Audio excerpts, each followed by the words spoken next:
My sister came in one day and she said, I believe, she says, that you could paint with oil. She had taken lessons in her younger days in oil.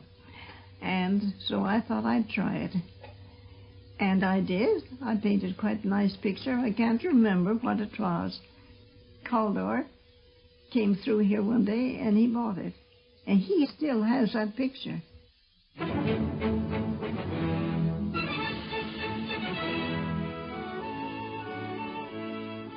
National Broadcasting Company presents America's Grandma, the story of Grandma Moses, another of the prize-winning transcribed series of Biographies in Sound.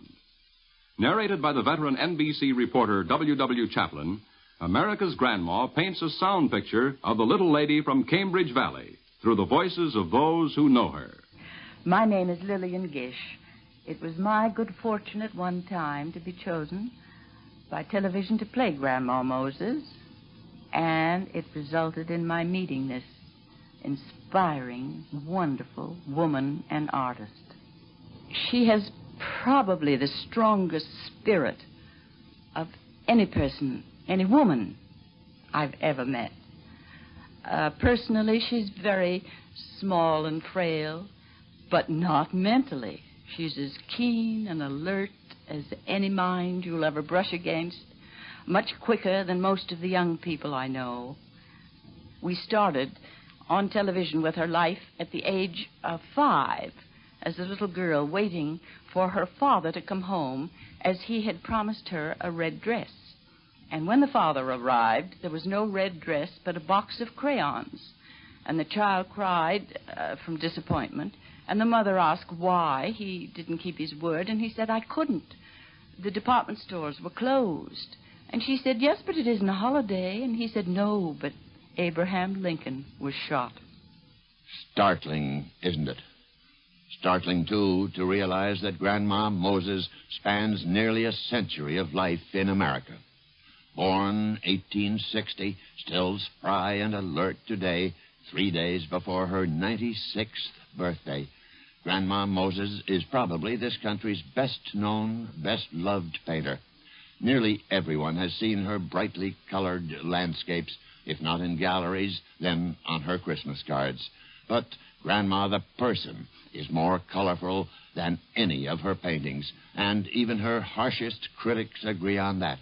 So this is about Grandma Moses, housewife, mother, painter, philosopher, and wit, a lady who's been called the American phenomenon. A few facts briefly.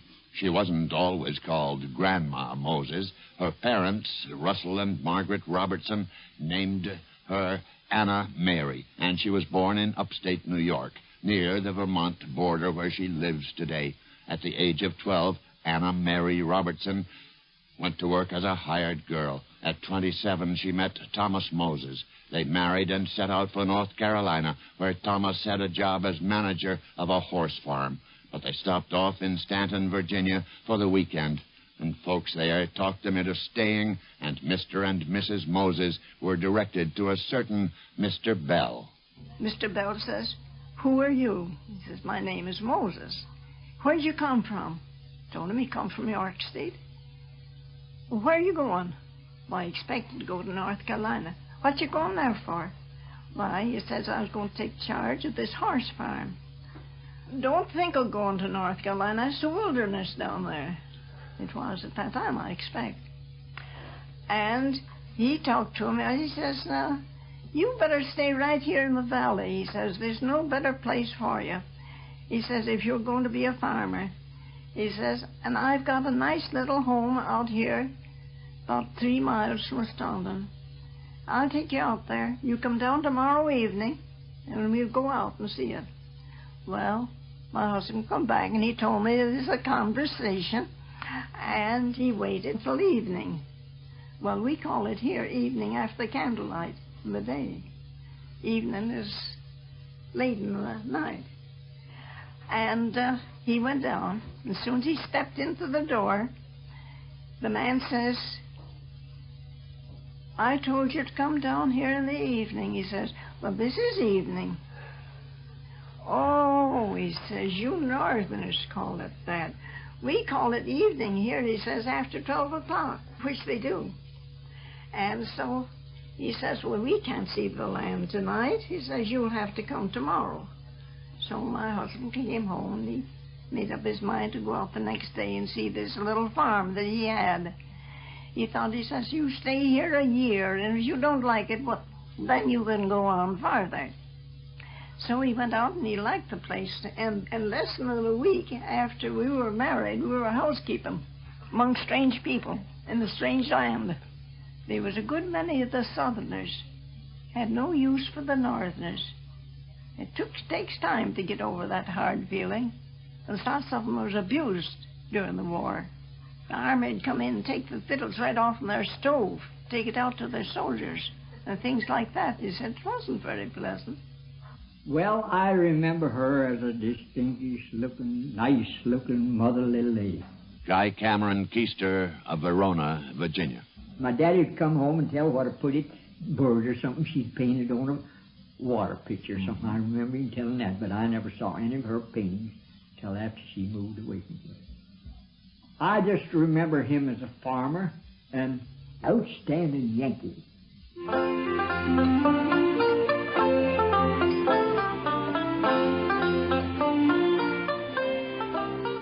Grandma didn't have much time for painting on canvas in those days. She was too busy running a house and raising a big family, 10 children in all. She didn't think her husband should be the family's only provider, so she went into business on a modest scale, gave her neighbors their first taste of potato chips, and soon was turning them out by the barrel. She also made butter. When I first went to Virginia, the butter we get, you could get it for 8 cents a pound. Some of it would be good, and some of it you couldn't eat. So I bought the cow from this family that was there down the place. I gave $25 for it. And during the winter, my husband bought another, and he gave $27 for it. And so my neighbor, Mrs. Carter, she says, well, what are you going to do with so much cream? She says, what will you do? I says, I'll churn that, I says, and make butter. I'll send it down to the store and exchange it for groceries, such as sugar or oatmeal, anything like that that I needed. And which I did to Mr. Spittler's. And looked good to him. Yum, did it look very good to him. He smelled of it, smelled good. He put his hand down in his pants pockets and pulled out his jackknife. And then he took a taste of it. He liked that. He said he'd take it, and that week he called in Mr. Moses in again, and he says, if you have any more good butter, he says, up there, bring it down here. I'll give you 15 cents a pound for it. Within a few years, Mrs. Moses' famous pure cream butter was being sold at a resort hotel for 50 cents a pound. It was hard work, but what people remember was Mrs. Moses' fondness for the paintbrush. Miss Carrie Dudley of Fort Defiance, Virginia. In 1900, my mother and my brother and I lived in the home with Grandma Moses 2 months. And Mrs. Moses was a lovely little person. She had light hair, if I remember right.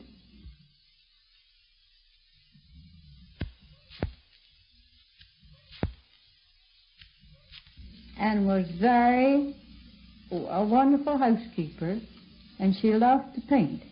She painted the walls in our old home, and Grandma Moses had them all painted different colors. She would have a wall blue and a ceiling pink. And the next room you'd go in, below the wainscoting, it would be green and pink. And she was very artistic with all of her work. As long as I can remember my mother, I think that she has had a suppressed desire to paint. Daughter, Mrs. Winona Fisher. I can remember when I was a small child, if Grandma decorated a cake, if it were to be a white frosted cake, she reserved part of the frosting. This white frosting would be colored with vegetable coloring. If she didn't happen to have vegetable coloring, maybe she'd open a can of red raspberries and use raspberry juice to color the frosting. This frosting she would use in a homemade pastry tube. And she would decorate the cake with flowers or birds or children at play, depending on the occasion for which the cake was baked. If she baked a pie, she had her own finishing touch for the crust, where most people would punch a couple of holes in the crust to let the steam escape. Grandma would have fern leaves or a tree. And I think that was her way of showing her artistic temperament all through the years.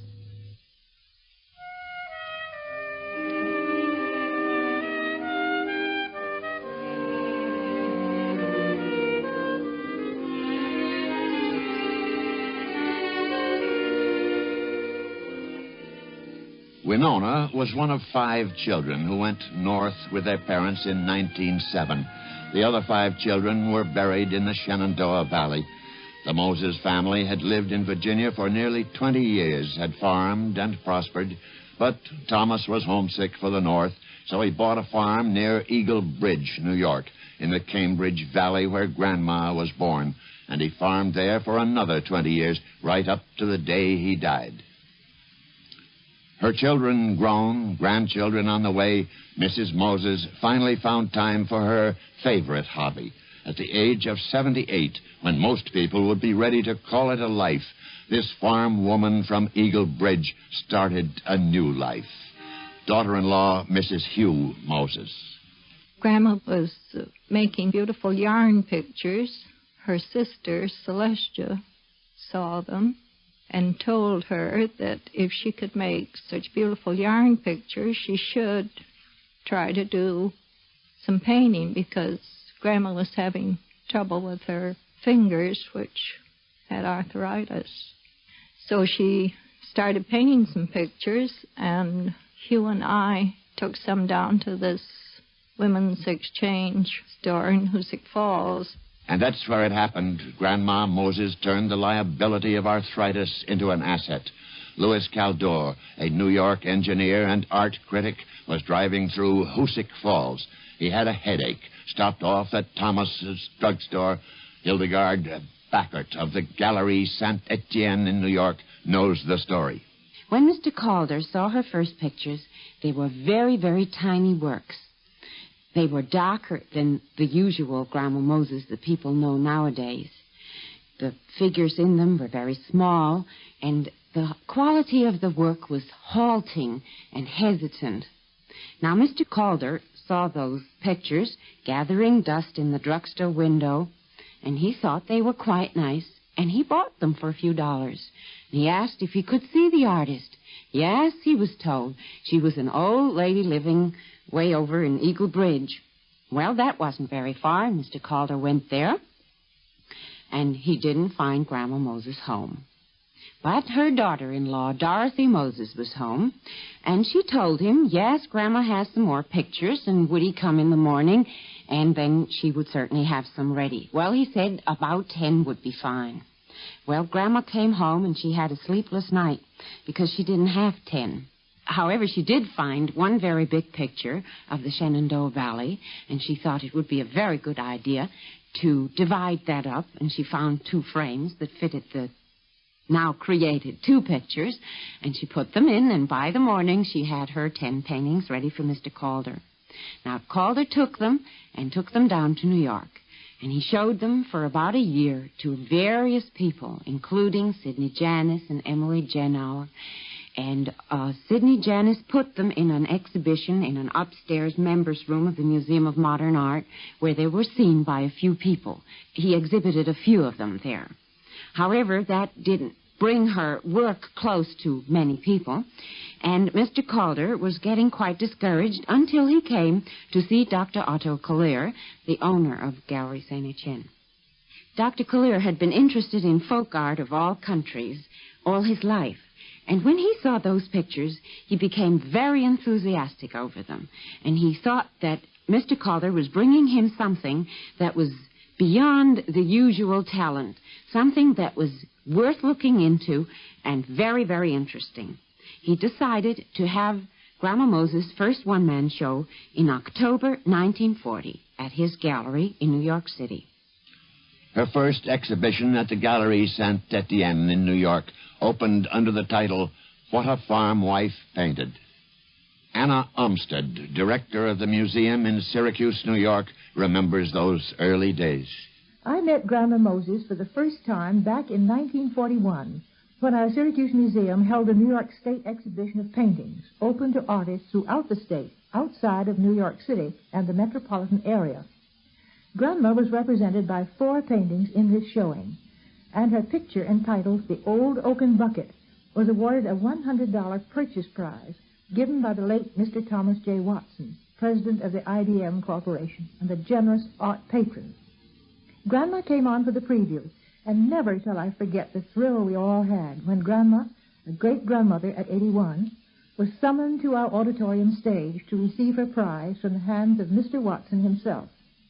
Of course, we did not discover Grandma Moses. She had already been discovered, and her paintings had been exhibited in New York. But this was her first recognition by way of a prize, and national publicity followed. 3 years later, we had a one-man show by this one wonderful grandmother at our Syracuse Museum. She again came on for the preview and stayed at my house for the weekend. She came armed with 2 jars of her delicious jams, a present for me. They gave her prizes for her jams and jellies at the county fair, she told me, with obvious pride, but no prizes for her pictures. At that time, when she was only 84, she looked very tiny and frail, but she had the most alert, sprightly manner, the brightest eyes, and such a ready smile. She loved the way her pictures looked in our gallery and the supper party given in her honor. She had one grand time, she told me, and indeed she was the most appreciative and lovable little guest imaginable. It was a joy to entertain her. Writer Frank Sullivan has said, she's not Whistler's mother, she's Whistler's grandmother. He described her as a cricket of a woman, no bigger than a pint of cider. Louis Jones, director of the State Historical Association at Cooperstown, New York, had other impressions. You remember a wren of a woman, tiny and alert, very cheerful and sunny, but at the same time a sputterer, a kind of superficial irritability that was always counteracted by the sparkling of her eyes.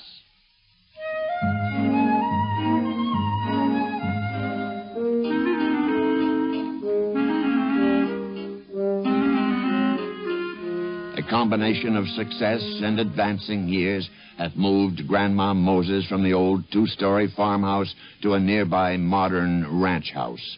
Grandma says she misses her upstairs room because it had such a pretty view. But the view from the new picture window is just about the same. Everywhere, the green hills, red barns, and white houses remind you of a Grandma Moses painting, and Grandma is still at work. Again, daughter Winona.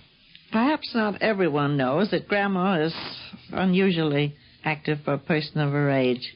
She's a very early riser, and unusually so if she smells coffee. After her coffee, she usually paints a little while or reads a little while, and then she'll go back to her room and tidy up things because no one can do anything just as Grandma wants it done. So she'll putter around a little bit. Then she'll come back and settle down and paint till possibly 1 o'clock. In the meanwhile, she will have finished another cup of coffee. And she'll go in and take a nap. It may be only 15 minutes, and she'll come out, and I'll say to her, well, Grandma, I thought you said you were going to sleep an hour. Well, it was an hour by my clock. And I'll say, well, you've only been in there 15 minutes by my clock. Well, then my clock must be wrong. By that time, the mail will have arrived. They'll come in with the mail and stand around and talk about this and that and the other, and you'd think she'd stop. No, she continues her painting, listening, her ears going, but paintbrush going at the same time, and she'll get the paper. So after she's read the paper, she'll paint a while longer. And by that time, we have an early dinner. And then Grandma will watch television And about 9:30, she begins to look at the clock and think it's about time to go to bed. What's the Moses artistic recipe? Hildegard Backert. She uses masonite, which is strong board, strong pressed wood, actually. And it lasts a good many 100 years, she says. To prepare her board, she covers it with linseed oil, lets that dry, then 3 coats of flat white paint. Each coat she lets dry. That is Grandma's own method, her own recipe, as she puts it. Then she's ready to start her picture. She sketches in the hills with pencil, roughly. And if she wants houses, she puts those in with pencil, outlining them very carefully, including the windows even, and the doors. She mixes her colors, not in a palette, but in bottle tops. She also doesn't use an easel. She sits at her table with the picture in her lap and tilted against the table that's in front of her. When you look at her paint, you have the feeling that she's not really a primitive in that respect. She knows how to go about her task. She is an artist who is experienced in her work. She handles her colors with very subtle dexterity.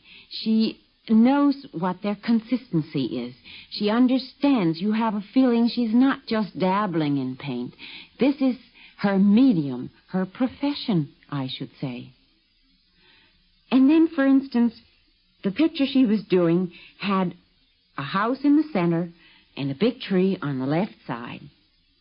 And suddenly I see that she was sketching a big house on the right side that wasn't planned for. And I said, well, Grandma, how did the big house come in? What for? She says, why, it's got to be here. It has to harmonize with the big tree on the left.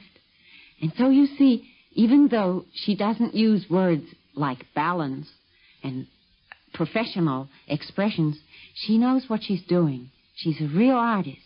At work or rest, Grandma can always be counted on for a laugh. Actress Lillian Gish. The photographers came in and brought their lights. It began to be a little warm. She said, I think I'm going to charge them $0.25 for this. Then they brought more lights. She says, no, I think I'll raise it to 50 cents. And then when all the lights came in and it got quite uncomfortable, she said, this is worth $1.50. Miss Backert. One day she was asked to come to an exhibition of her work, not too far from her home, and she didn't feel like going, and she said, why should I go? I've seen those pictures. And you don't grow up in a family of 10, as Grandma did, without learning that you have to assert yourself. Call it determination or spunk. I wanted to sit down at the table with my brother, younger brother. He was younger than I, and the other 2 brothers were older, and we had company. And I wanted to sit at the table with the rest of them. And Mother said, no, the table was crowded. And Mother says, no, you wait with me. You be a lady now and wait with me. And then I commenced to cry. And my grandfather, he was a rather stern man, and he says, children should be seen, not heard. And that made me mad. And I bawled all louder. And my father says, if you don't stop, I'll have to take you out the shop. And then I got mad, oh goodness. I was very mad. I was about 4 years old. And he got up and took hold of my hand, led me out to the shop, and he picked up a big saving. And now he says, you're going to be a good girl. I stomped my foot. If you strike me with that bar, I'll never speak to you again. And I can see him smile. He wore a large beard, as they wore in those days. All this lower part of the face was covered with beard. And I can see the smile yet. As he looked at me, took my hand, led me back to the table. So I won my battle. I won that myself. It was my disposition. If my brothers could climb up on the eave of the house, I could go up to the peak. That was just the disposition. I don't know why. I wouldn't let them outdo me. Grandma's friends like to drop in for a visit and tell stories on her. Charles John Stevenson runs a weekly newspaper and has a radio program on WGY in Schenectady. For a number of years up in Cambridge, we have had what we call a Green Mountain Night. It's a dinner that we hold up there. The Lions Club is the sponsor for it, and I've been the Toastmaster or Master of Ceremonies for a good many years at this dinner, and we wouldn't have that dinner if it weren't for Grandma Moses, because it's really in honor of Grandma, and we just give it a fancy name, Green Mountain Night, because that is the bait that we use in getting her up there. Is that right, Grandma? Grandma is the bait. Well, that's good. We had you on the hook many times, so we're getting along nicely. Well, at this dinner, we usually invite the governor of Vermont and any other dignitaries that we can get hold of, an occasional congressman or a senator or someone of that sort. And then we, of course, have Grandma because she is the center of attraction and the guest of honor. And it's always my privilege, apparently, to sit next to her. I usually put her between the governor and myself. She looks good between a couple of men, and she takes care of herself, except in this one particular evening. There arose a little difficulty over the serving of the dinner. At the Hotel Cambridge, they try to serve individually, and when the vegetables come around, instead of just passing the dishes around family style, they serve them in little dishes. And I remember that night we had peas, green peas.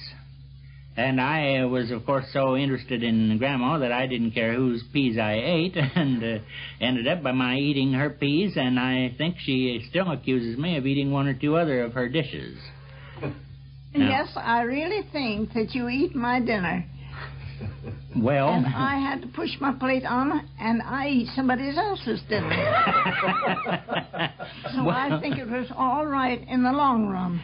Well, as long as you're satisfied, but I have often felt, Grandma, that I would just love to come down here with a big pot of peas someday, and we'll just dish out the peas here and let you have your fill of peas. I'm no lover of peas, really. Now, listen, you don't mean to tell me after all these years that you didn't care for those peas anyway. No, I did not.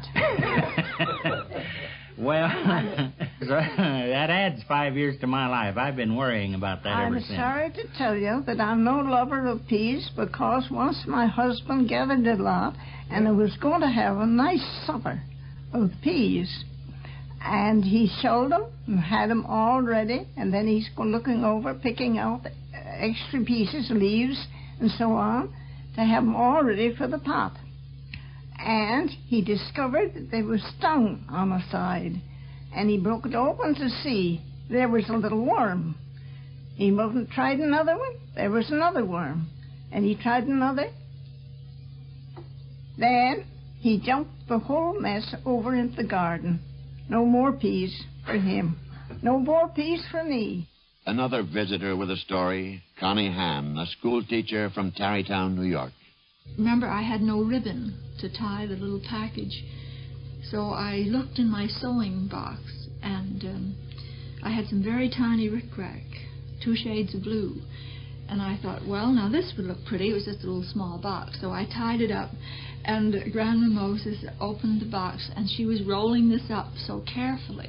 And she says, I'll make a little dress for my granddaughter and trim it with this. I mean, she always appreciates every little thing and thinks of something to do with it. Whereas I have often spent a lot of time doing up a package elegantly, and when the person undoes it, they just go like this and throw it to the side, you know. And Grandma Moses, she really sees possibilities in everything. Things didn't used to be so plentiful when I was a child. We had to save. And my mother used to save it for 7 years, and then if you don't find no purpose for it, why, you can throw it away. Mrs. Rachel Baker, another old friend, is Grandma's honorary chauffeur. Driving with Grandma has been a most interesting experience. We've been, lots of places around. And personally, I have become much more conscious of scenery. than I ever was before, just to pick out the beautiful view one way or another. Grandma tells me I could paint, but I know better than that. She always says everybody can paint, but I don't quite agree with her. But she likes to ride in the back seat of the car. She says that she's a good back seat driver, but she doesn't bother me any. It doesn't seem to matter whether Grandma is sitting next to an old friend, the governor, or the president of the United States. She's still Grandma. One time, President Truman invited her to the White House. She tells the story in her sometimes crowded, chattering living room. Pretty soon, Harry came in, and excuse me for using the given name, but he seems like one of my own boys, and sat down between us, and we talked about farm and farm crops. After time, I said, there's a beautiful piano. I says, do you play piano on the piano? And he sometimes, he says.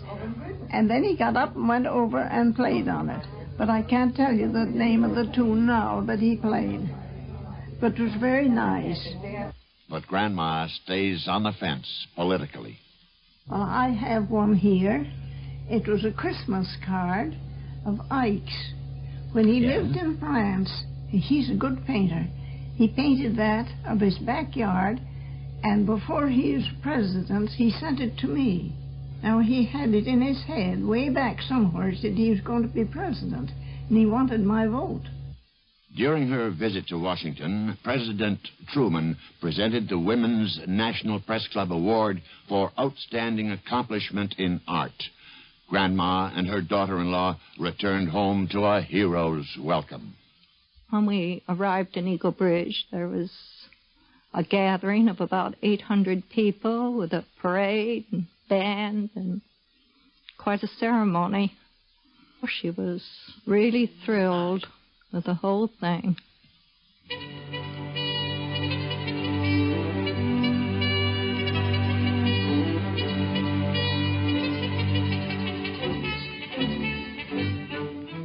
And there were more prizes, more exhibits, more honors, 2 doctor's degrees.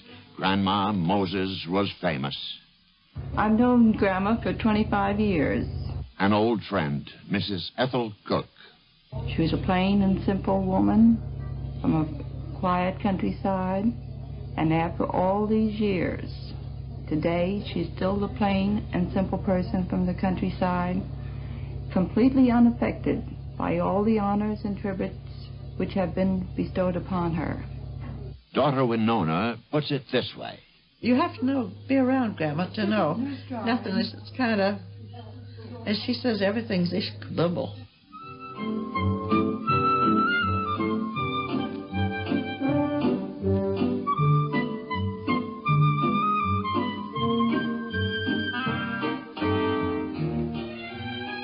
America's Grandma, the biography and sound of Grandma Moses, will continue after a 10-second pause for station identification.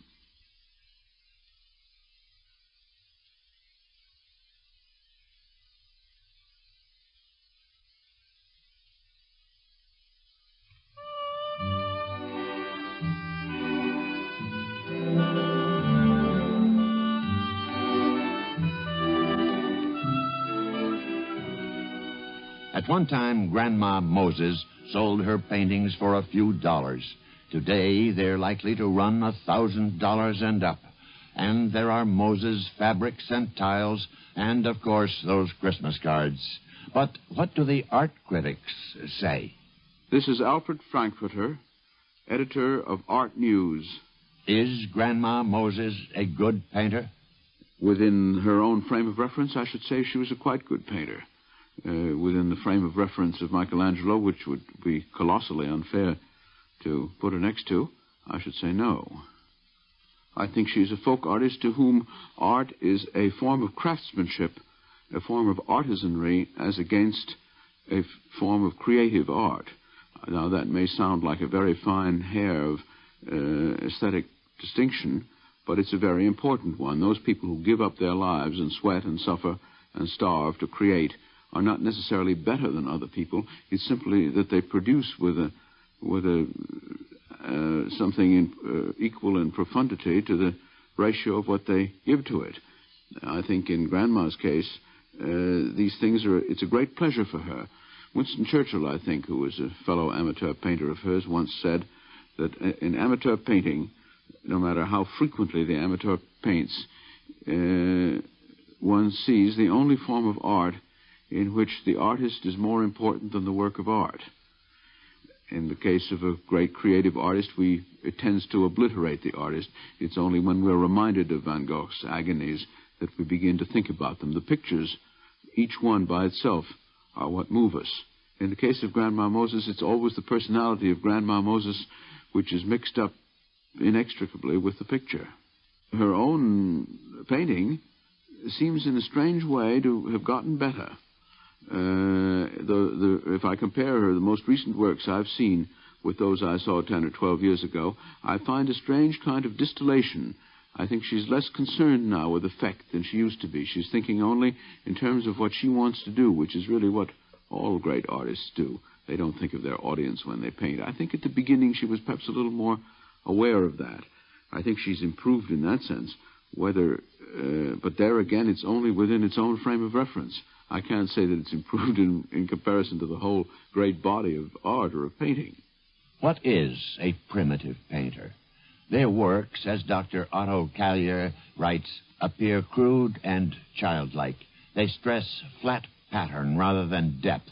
Primitive art seems spontaneous and close to nature. Why is Grandma popular? Again, Miss Backert of the Galerie Saint-Étienne. Well, I'm sure part of it is her old age, which certainly stirs the imagination of people. To hear that a woman at the age of 77 started to paint and still paints at 96. Also, I think the encouragement that her work gives to other people is interesting. For instance, we have clippings from newspapers all over the country saying about Grandma Moseses of Ohio and of Michigan and of Kansas City and California. People who are in their 70s and 80s who begin to paint and enjoy it, and the neighbors call them Grandma Moses of such and such a place. So, you see, it's been a tremendous encouragement to older people and perhaps even to young ones to just begin painting.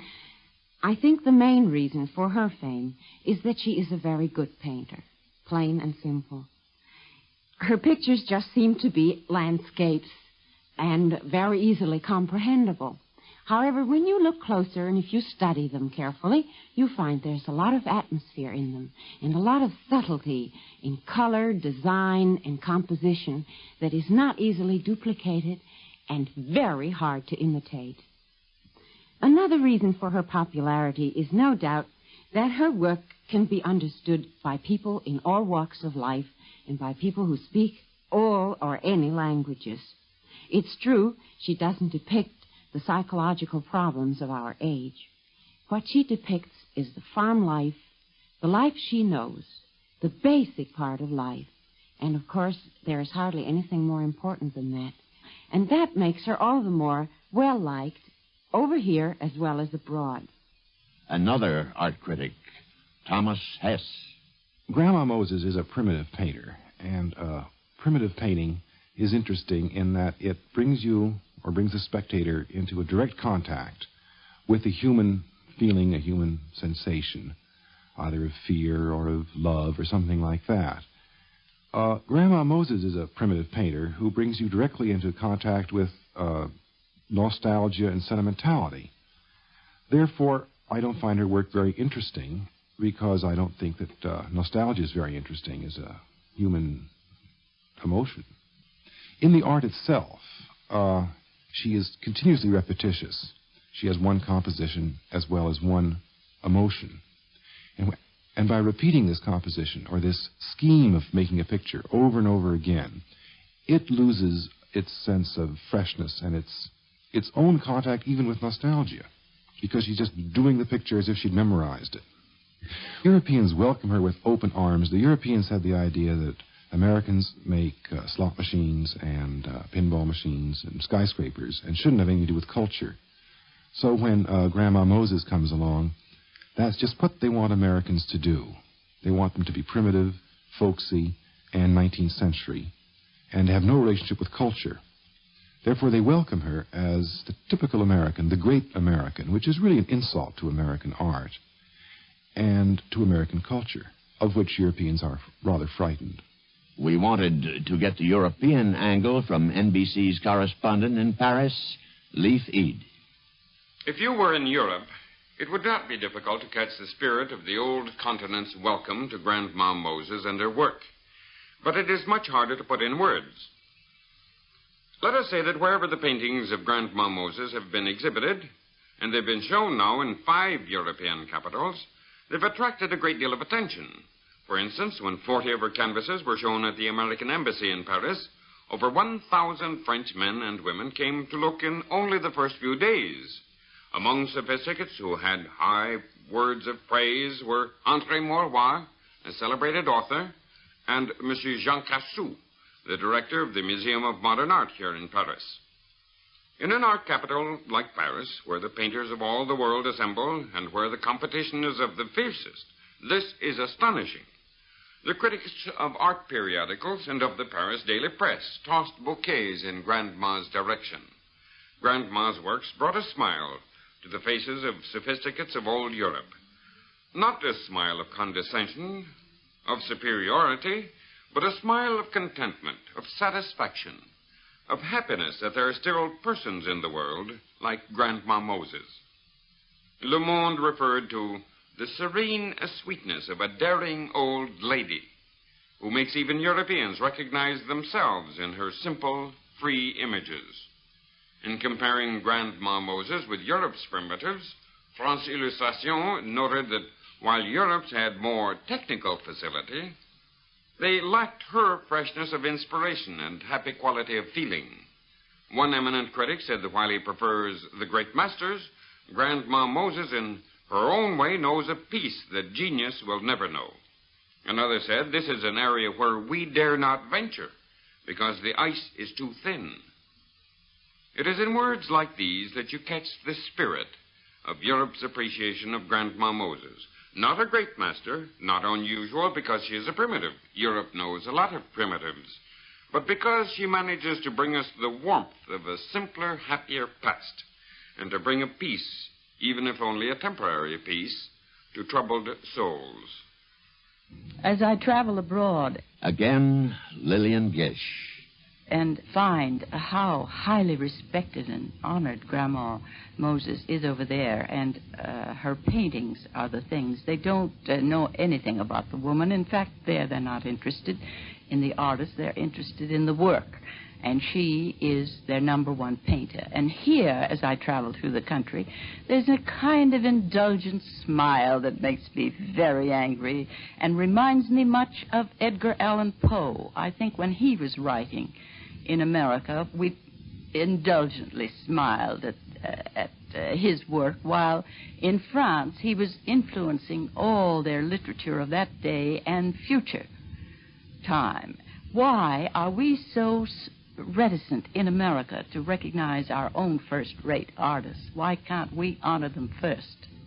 At Christmas, Thanksgiving, or some national holiday, we should have a stamp, if not with her picture, with one of her pictures on it. I think it would please the country. I think we would all love to send our letters and our Christmas cards out with a Grandma Moses stamp on it.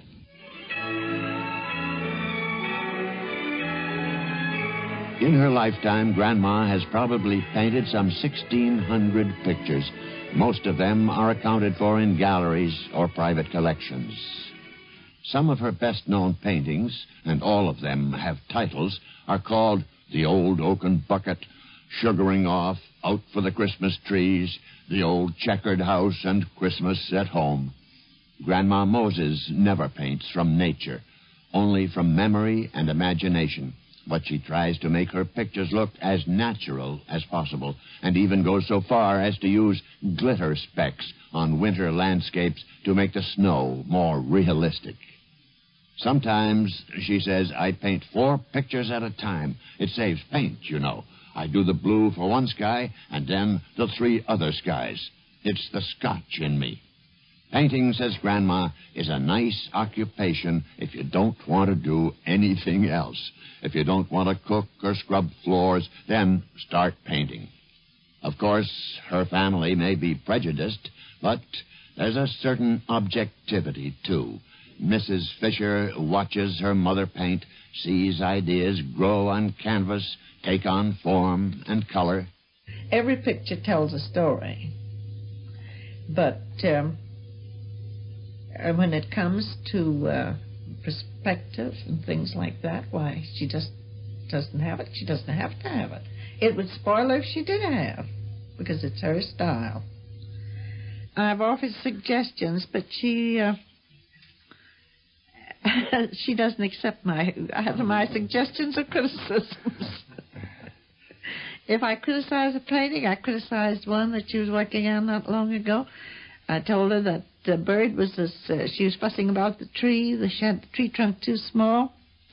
And so the next time I noticed the painting, she had a bird in front of the tree that was wider than the trunk of much larger than the trunk of the tree.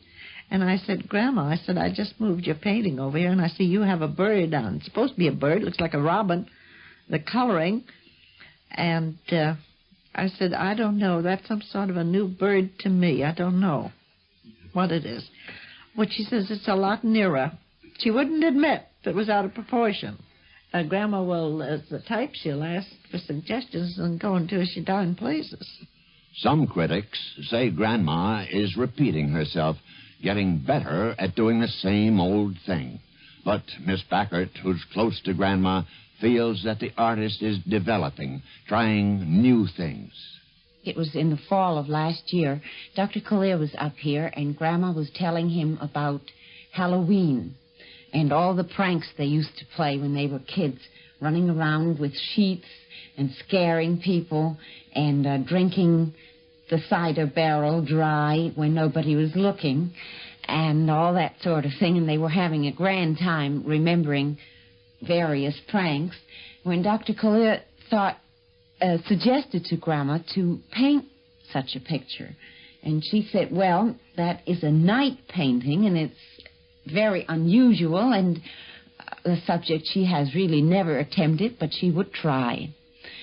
And a month or so later, we received a painting which is really very, very unusual.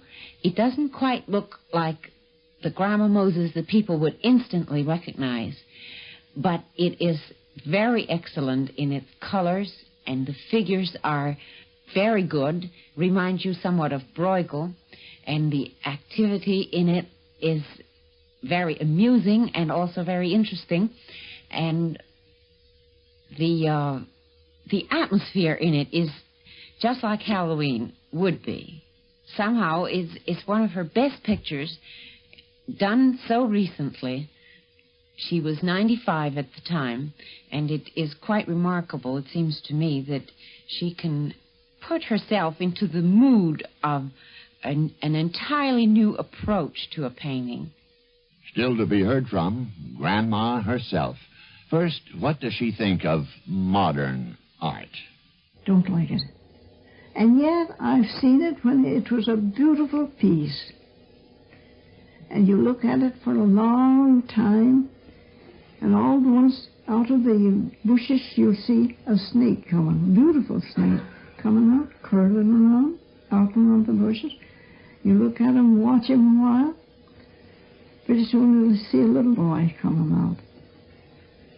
And you never look at them again, but what you see, those two things. So they're striking.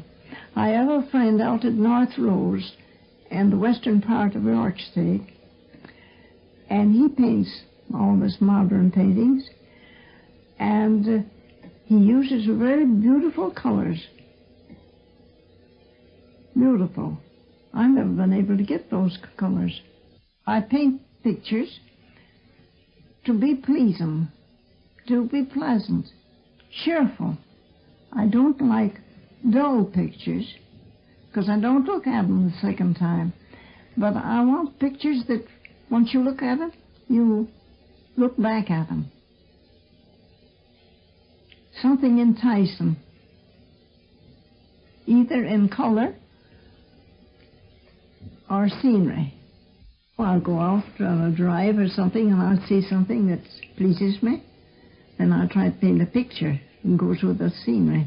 They criticize them. I like to have them criticize them because then I see where their faults are. And now I will paint a painting and set it up and I'll watch it for several days, maybe weeks, and I'll see where there's something wrong. Then I change it. They used to bring me lots of old frames, very nice frames.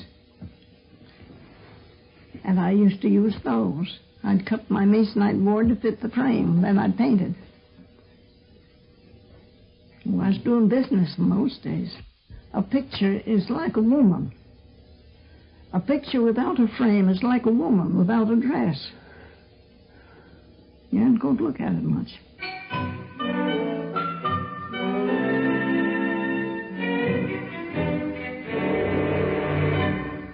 For Grandma Moses, who'll be 96 years old on Friday, this greeting from Vice President Richard Nixon. We here in the nation's capital are delighted to join with other Americans in extending best wishes to Grandma Moses on her birthday. She's a great lady and a fine example of pioneering America. President Eisenhower, who's something of a painter himself, has long admired Grandma's work. In fact, last January, we had a special surprise gathering for the 3rd anniversary of the President's inauguration. And I presented, as a gift from the Cabinet, a painting by Grandma Moses to the President. It was a big landscape of the President's Gettysburg farm. He couldn't have been more pleased.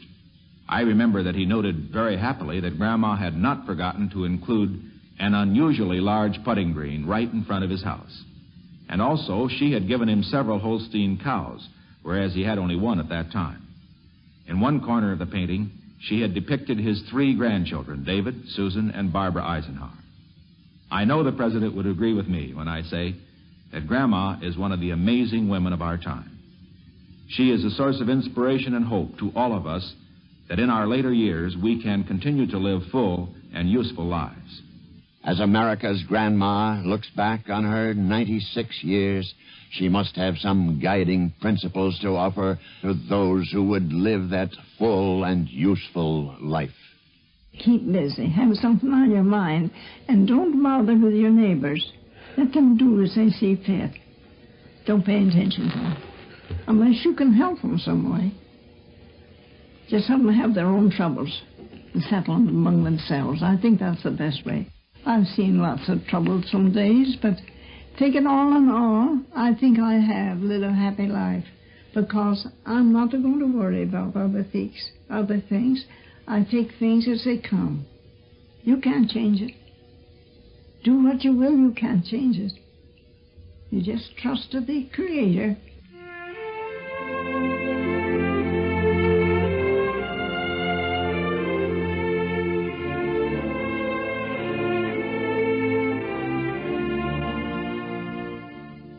This has been another in NBC's transcribed series of Biographies in Sound. Your narrator, the veteran NBC reporter W.W. Chaplin. America's Grandma, written and edited by James P. Aldrich, was produced by NBC News for the NBC Radio Network. Grandma Moses portions of this program copyright Grandma Moses Properties, Incorporated. Next week at this time, another Biography in Sound. They knew Newt Rockney.